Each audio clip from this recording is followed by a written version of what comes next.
자, 운동을 하다가 갑자기 뭔가 뚜둑뚜둑 이렇게 소리가 난 적이 한 번쯤은 다들 있으실 거예요. 자, 그럼 이런 때 소리가 나는 거 참고 내가 운동을 해도 되는 건지, 아니면 소리가 날 때 운동을 하면 안 되는 건지, 오늘 거기에 대한 답을 좀 알려드리려고 하는데요.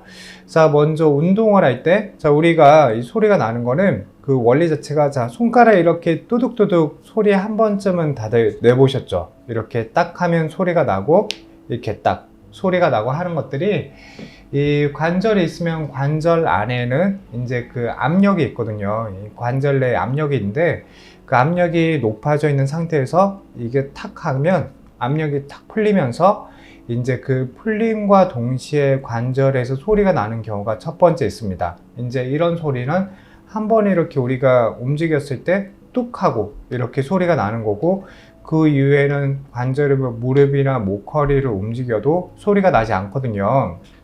자, 우리가 스트레칭이나 운동을 할 때 한 번에 이렇게 뚝 소리가 나고 마는 거, 여기까지는 괜찮습니다. 자, 이거는 이제 괜찮은 거고, 그냥 관절 내의 그 긴장도가 높아졌던 게 일시적으로 풀리면서 소리가 나는 거기 때문에 그 소리가 난다고 해서 뭐 문제가 되거나 그런 건 없습니다. 한 번은 나도 괜찮다 이 말이에요. 자, 그런데 운동을 하다가 보면 뭐 예를 들어서 어깨 운동을 하거나 이 벤치 프레스를 하거나 또는 스트레칭을 할 때 몸을 회전하거나 돌렸을 때 계속 반복적으로 뚜둑뚜둑 뭔가 걸리고 찝히는 느낌이 나면서 이 소리가 나는 경우가 있습니다. 이런 경우에는 운동을 하는 거를 잠깐 멈춰 주시고 풀어주거나 또는 소리가 나지 않는 범위까지만 운동을 하는 게 좋은데요. 자, 왜 그러냐면요, 어깨를 예로 설명을 한번 드려볼게요. 자, 어깨 같은 경우에 어깨를 잡고 이 돌리고 움직이는 게 회전근개라고 하는 이런 근육 다발이 있고요. 이 주변에는 이제 감싸 안고 있는 이런 인대나 힘줄하고 이 벌사라고 하는 마개까지 있습니다.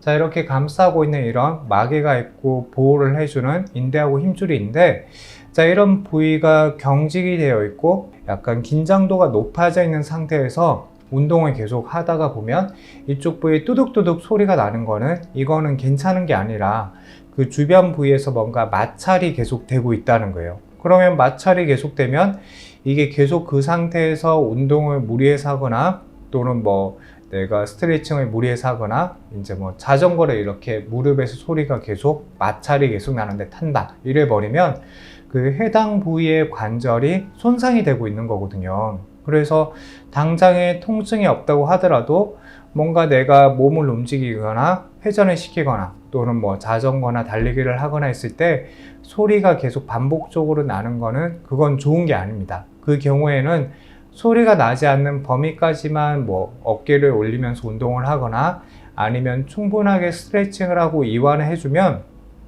이제 또 소리가 나지 않고 조금 움직여도 뭐 특별하게 불편한 그런 소리 없이 또 이제 운동을 할 수가 있는 거거든요. 그래서 소리가 나는 거는 이게 몸에서 보내는 위험 신호라고 생각하면 되세요. 위험 신호를 몸에서 보내고 있는 겁니다. 자, 그래서 마지막으로 정리를 해드리면, 한 번에 이렇게 뚝뚝, 뭐 이렇게 뚝뚝 이렇게 소리가 나고 하는 거는 괜찮습니다. 그거는 괜찮은 건데, 내가 운동을 할 때마다 뭐 이제 몸을 움직일 때마다 계속 소리가 난다, 그거는 마찰이 있다는 거고 몸이 보내는 위험 신호니까요. 그 경우에는 무시하지 마시고 이 운동하는 거를 충분하게 좀 스트레칭을 해주고 운동을 해주시는 게 좋고, 그래도 계속 소리가 난다 그러면 병원에 가서 좀 치료를 받으시거나 아니면 소리가 나지 않는 범위까지만 뭐 무게를 드신다든지 아니면 그 범위 안에서만 운동을 한다든지 이런 식으로 좀 조절을 해가지고 운동하는 게 필요합니다. 자, 오늘도 시청해 주셔서 감사합니다.